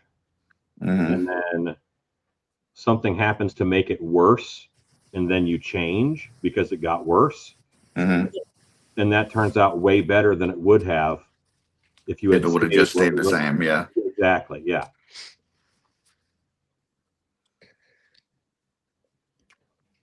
No, I don't get phantasm. No, I don't think so. I don't ever hallucinate smells. but how would you know? Yeah, that's true. I don't think I do. I do. There's a distinct memory that Gui and I both have. We were in. We hadn't been dating that long, so I hadn't been in remission all that long. I think it was only 2 years at this point. And we were in the supermarket, and a lady walked by, and she must have been wearing the same perfume as one of my nurses. And I stopped, and it was a total flashback. I was in the hospital room. I knew I felt like I was on chemo just for a split second. It was like I was back in the hospital room. I was hooked up to an IV. I felt awful. I felt nauseous. I had all the symptoms. And I just stopped in my tracks, and Gui turned around and he was like, "Are you okay?" And I was like, "No, I'm not." And he just took me back to the car, and then I had to explain what had just happened. He was like, "I've never seen that happen before, but you weren't in the room for a second," sort of thing. But I haven't had that since. But I definitely get very nauseous around certain smells. And I hate going to the hospital because it just reminds me every single time, and it's all the same smells. I forget which operation it was that I had when I was a kid, but they gave me gas to put me to sleep instead of a shot. And my grandmother's new car had that plasticky smell. And it reminded me of the gas, and I hated going into her car. And every time I went in her car, I would pass out. Wow. it's amazing. I think like smells are just one of those things. Oh, that's the most tied to the brain of any sense. You're more likely to remember something from smell than you are from sight or sound. Yeah. Blake said he's gone through some serious challenges from chemical war exposure, and he gets Phantasmia episodes randomly, and it's really freaking weird. I can imagine. I'm sorry about that, Blake. He says he has random episodes of burning hot metal smells. It's super odd, and it's a horrible smell. I literally have a diagnosis for it. I thought I was losing it until I sought medical help. Yeah. I'm glad you got the help, Blake. And I'm sorry that you get that. That sounds horrible. You know what? It's awesome that you actually sought help, because a lot of folks don't for stuff like that. No.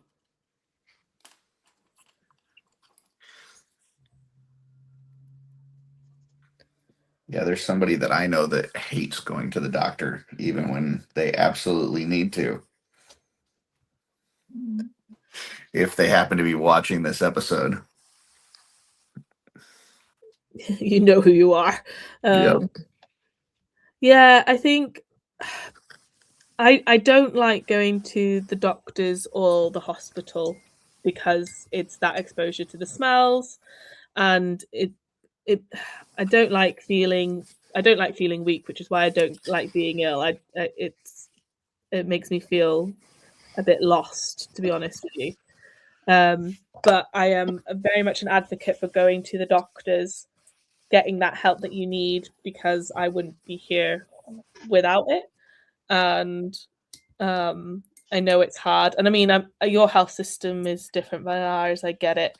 Like, you've got the added trauma of, is this all in my head and I'm going somewhere that's going to cost me money? Like, for us, it's free. So anytime I go to the GP or the hospital, it's free. So, and while that sounds great, our free healthcare would be a government-run system. And remember our talks about the DMV. Yeah. Right. Exactly. Yeah, so it's just a bit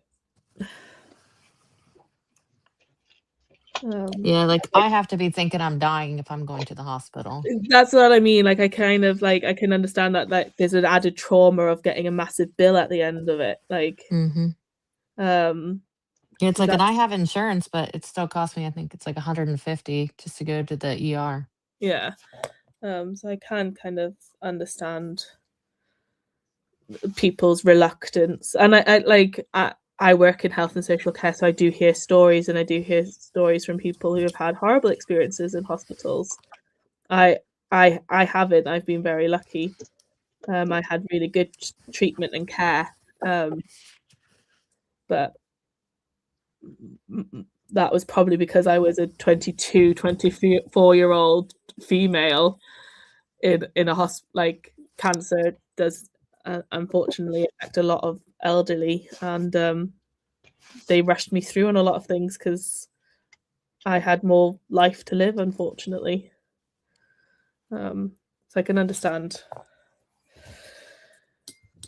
Yeah, I think there's also an aspect of sometimes they can find stuff that they feel like they need to treat that might not have been might not have needed to be treated.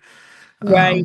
Like, I know one of the things they have, like, a thing where you can do a full body scan to check for, cancer and all this kind of stuff. And, there's several doctors that'll say, like, don't do that because you're going to find stuff that is going to make you worry that really is not worrisome. Yeah. So unless you, like you, in your case, like, you find a lump or you've got some pain, or if there's nothing going on, like, don't get like a full body scan. Yeah. Also, like, because, like, especially, I mean, MRIs are slightly different, but like, if you're doing a PET scan, they have to put radioactive material into your bloodstream. Oh, so yeah. They like, PET scans in and of themselves are a risk. Which is why they only give them to you Yeah, and then they do that thing where they put the fucking lead thing over you, and then they go into another room where they're protected. Yeah. It's You're like, okay, So I'm still in this room, so yeah, that's just like because obviously like we're only being exposed to it that one time, hopefully. Whilst if we right. were being exposed to it multiple times a day, every day for years, then yeah, it'd be a problem. But yeah, PET scans, there's a risk, like whenever you're going for cancer treatment, that's how they find out where the cancer is and if it's gone or not. It's kind of like one of the only detection methods. Mhm. But a PET scan in and of itself is a risk because like depending on how many you take, because you're being exposed to radioactive material in your bloodstream. Yeah. I think I've had 6. But yeah, there is pros and cons to all things. Mhm. But yeah. But like I say, apart from that, I had pretty good treatment, and pretty good nurses and doctors and things. So.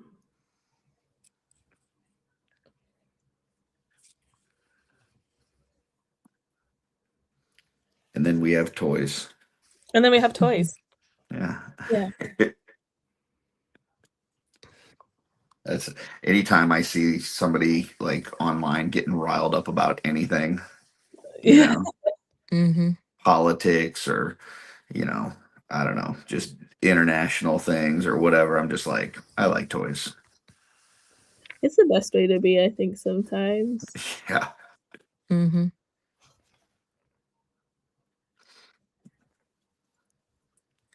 Just find something each day to be happy about. Definitely. There's this fish market up in Seattle, and they put out a book, and there's actually a video for like businesses and stuff, and it shows how these guys that work in this fish market, they wake up super early in the morning, they go in this area where it's freezing cold in the area where they're at, and they're selling fish, but they're having like the time of their life, like they're singing and joking and throwing these fish around as people are coming into the shop, and so people go because it's like an attraction. Yes. But for Mhm. those guys, like that's it sounds like a job that would be a really terrible, like not fun job to have, but they just choose to make it fun, Yeah. and Yeah. it's one of those like, kind of when you wake up in the morning, like you decide, am I gonna have a fun day today, or am I going to be miserable? Right. Well, And that's and what you can't control everything, but you for a lot of part you can control your attitude. Mm-hmm. definitely. I think it's a key thing, and I think I had this when I got cancer. I went, right, time goes. I was like, this is going to be tough. And so I was like, time goes quicker when you're having fun. So I'm going to try and make this fun. Yeah. And like that's just how I did it. I was like, I'm just gonna smile my way through this, and it worked. And most things in life they are difficult, and I'm not belittling anybody's journeys through anything in life. Hmm. But if you can make it fun, if you can try and be as happy as possible through it, it will go quicker, and you'll be better for it. Right. And Yeah. it really says a lot thinking positively. Now, you don't have, even though, like, say positive thinking, not everything's going to go your way.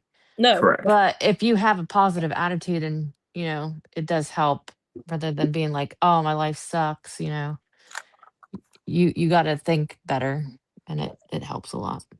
Yeah. Blake said that's Pike's Fish Market. Twizzler said, I've been there, watched the video for work. It's actually a fun to go to. And then Kevin says, life's too short to be bent about things that are beyond your control. Make you and your life better and serve others in doing the same as best as you can. So Dylan says, I really appreciate you guys doing the stream. I woke up way too early today, got stuck in a rabbit hole of current events. I'm glad that we can get together and be happy as a group. Yeah, I mean, I don't know.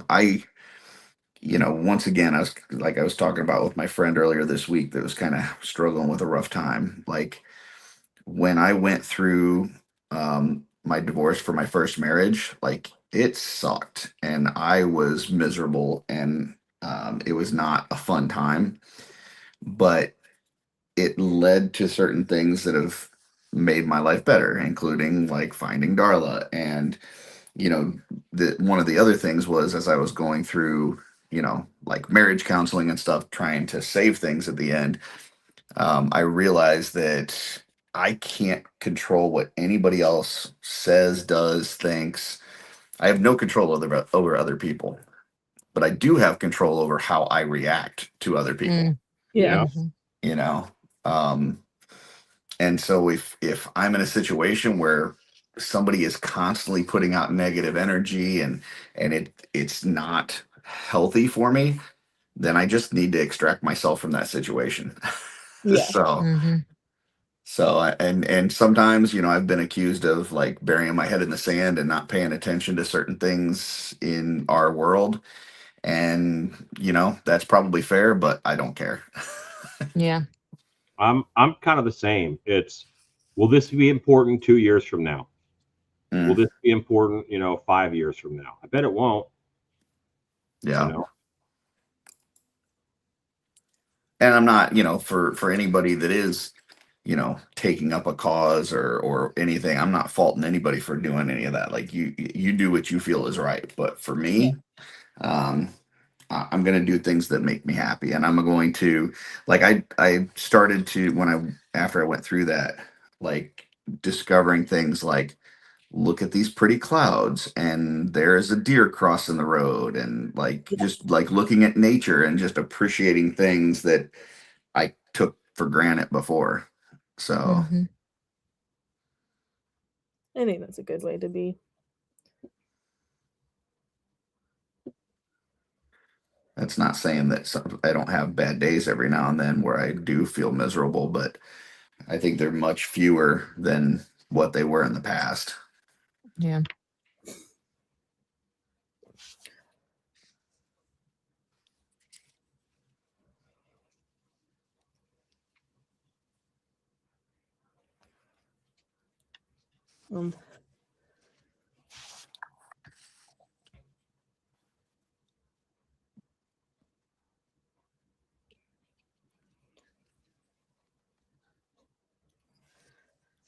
And that, folks, is how you kill a chat. No, I was just I started doing intricate details. I was realizing the green belt that I had avoided getting any red on, I was going to base coat red anyway. After carefully avoiding it for the past 15 minutes. Yeah, usually when we all get quiet, we're working on some sort of details. I figured that's what it was, but I also thought it would be funny to make that joke.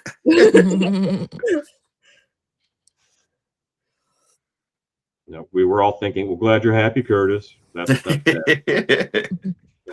the world's falling apart and Curtis is blissfully ignorant. Yeah, I just don't pay attention anymore. I don't do news or anything like that.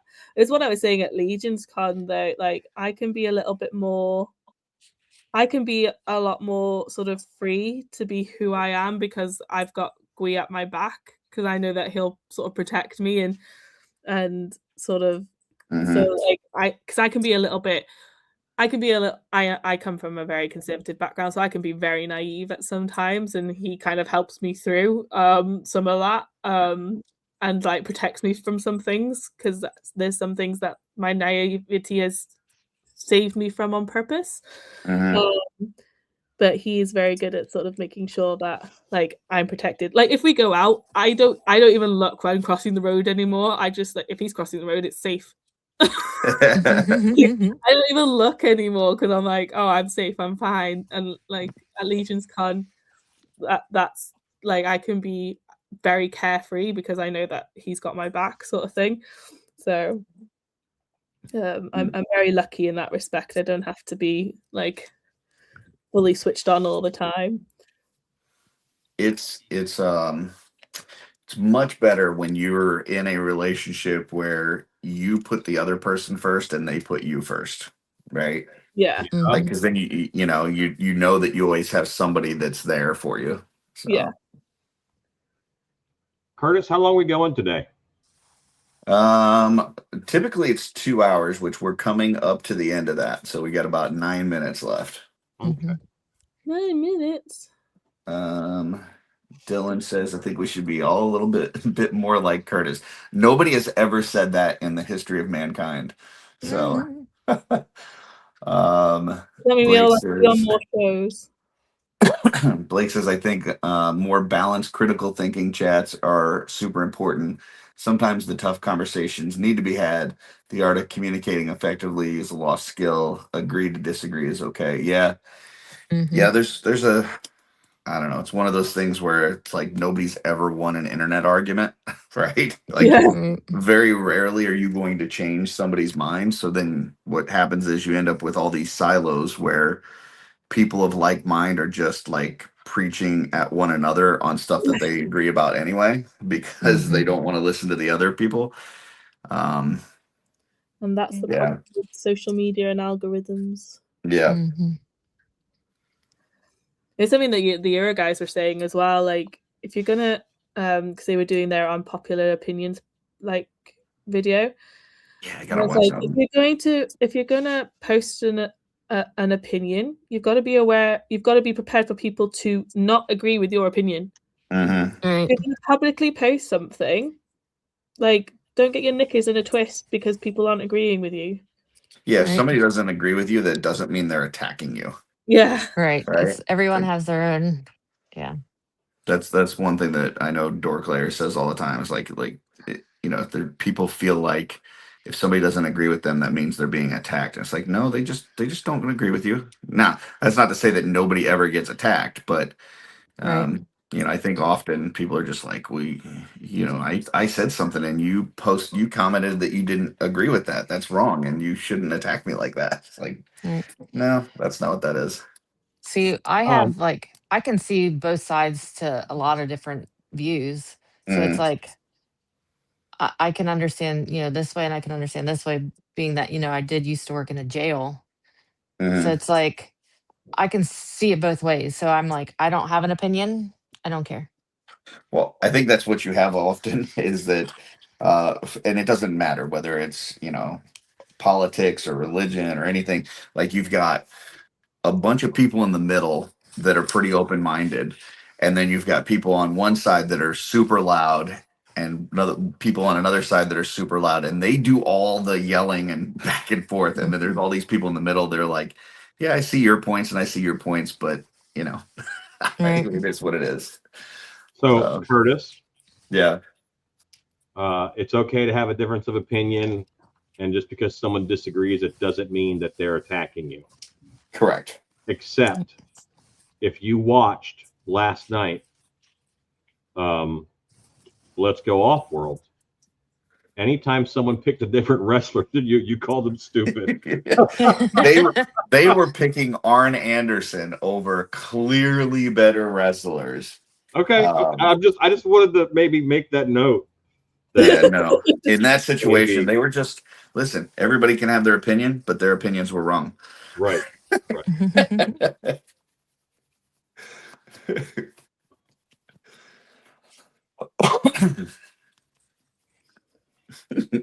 I just thought that was funny. I mean, Ric Flair is known as one of the most influential wrestlers of all time, and in the first round, they picked Arn Anderson over Ric Flair. I bet half the people in the world don't even know who Arn Anderson is, but everybody knows Ric Flair. I'm one of those people who doesn't know who Arn Anderson is. I'm not a huge wrestling fan, so I was kind of in and out of that show last night. But But you've heard of Ric Flair, right? Yes, I have. Yeah, Woo! that's my point. Because his action figure was at Ollie's, which is a discount store for us, for $2.99, and I bought like 20 of them. I mean, the point I was trying to make to those guys is it may not he may not be on everybody's list, but there's a lot of people's list where Ric Flair is on the Mount Rushmore of wrestlers, which means he's in the top 4 of all time. Nobody, and I mean nobody, even those guys that were voting for him last night, has Arn Anderson on the Mount Rushmore of wrestlers. Nobody. It's good to know that you're passionate about it. Even the guys that were pushing for him, they would not put him in the top 4 of all time. But it, like most of those brackets, though, we get to the end and like the person that wins, like that probably wouldn't have been my pick, but I'm okay with it.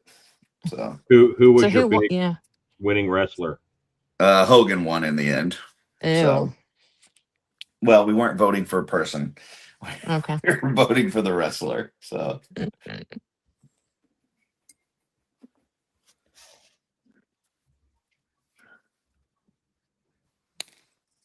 I think the only bracket. No, even I was trying to think of one that I wasn't happy with the finish, and I was thinking about the one with the Batmobile, and the ones that I liked did not make it to the end, so that kind of sucked. But the one that ended up winning was pretty cool, even though I'd never seen it before. So, all right. Well, we got about 3 minutes left, so we'll go around and start showing where everybody's at. I will go ahead and go first, just so I'm not putting anybody on the spot. So here's my Dire Haggis that I've got so far. Have not done the eyes or teeth or mouth or anything yet, but otherwise I think it's coming together pretty well. Doing the same kind of paint.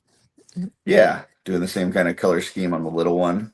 So got that together. And then looks like a javelina. My Stargate I've got now all attached. There's all these like seams where I put them together that I'm gonna have to fill in with like some green stuff and sand it down and everything. But otherwise it is together, and then obviously I'll still have to do painting and everything. And then this is the base for it.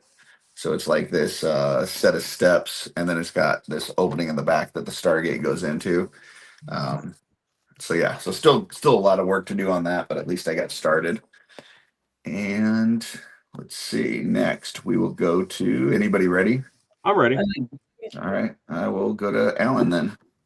So I got, this is kind of how the head came, but there was flat across the forehead, no peak.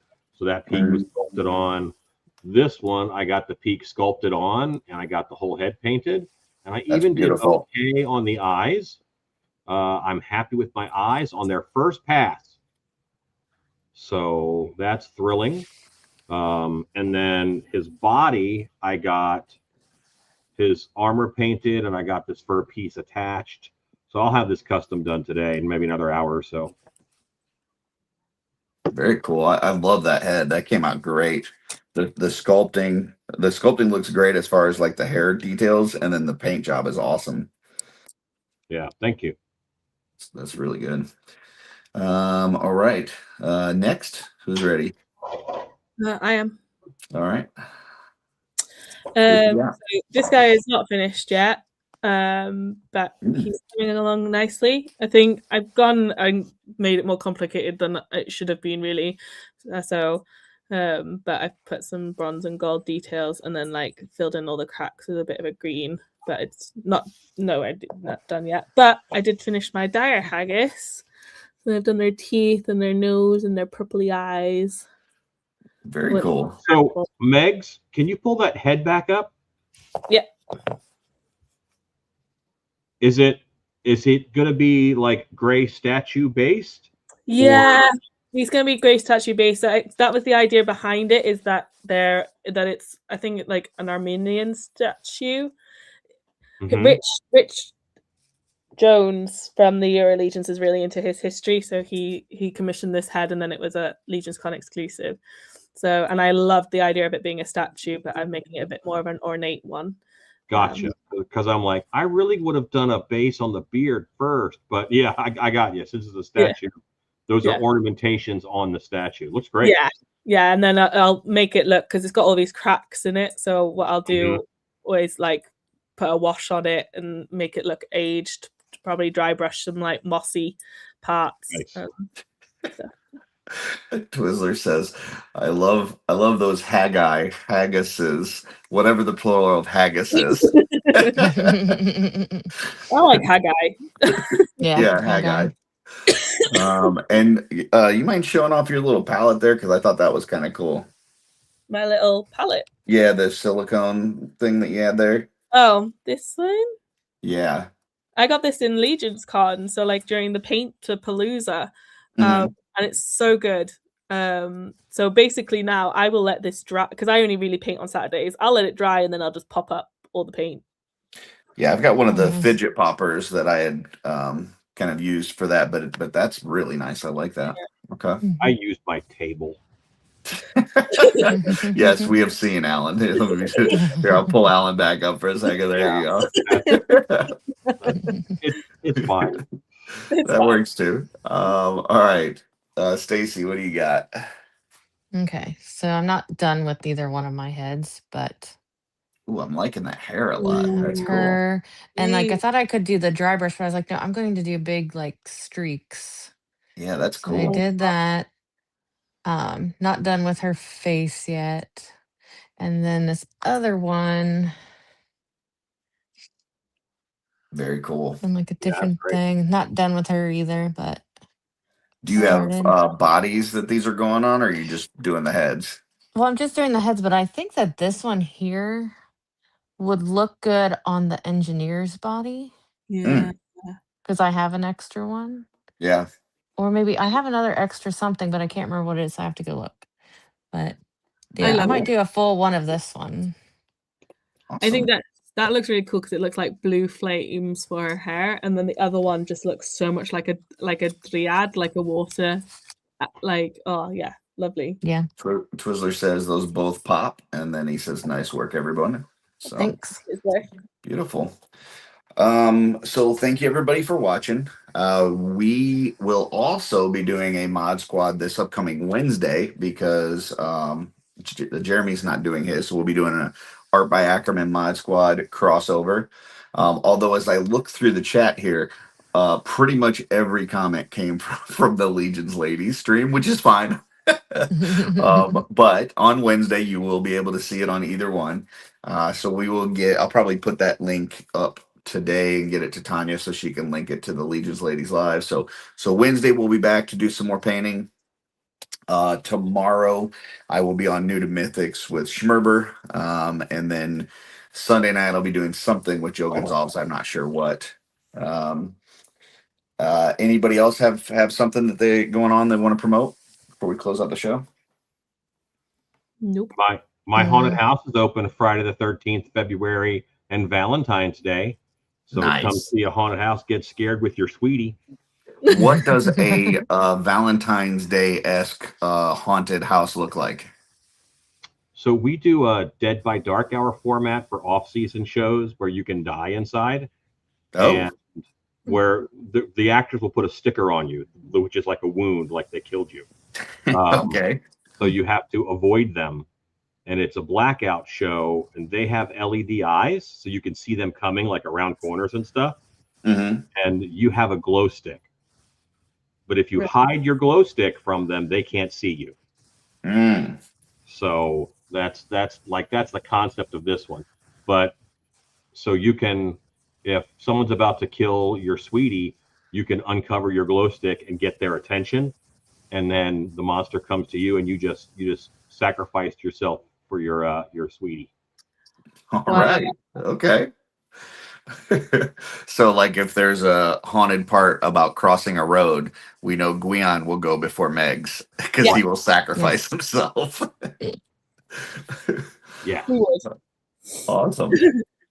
Well, thank you very much, everybody. Once again, like I said, come see us on Wednesday. I'm not sure who's going to be on, but we will be having a good time painting again Wednesday. And then we'll be back next Saturday again for another mod squad. Most likely not a crossover unless Tanya is not able to make it for some reason. So, and until next time, folks, keep creating.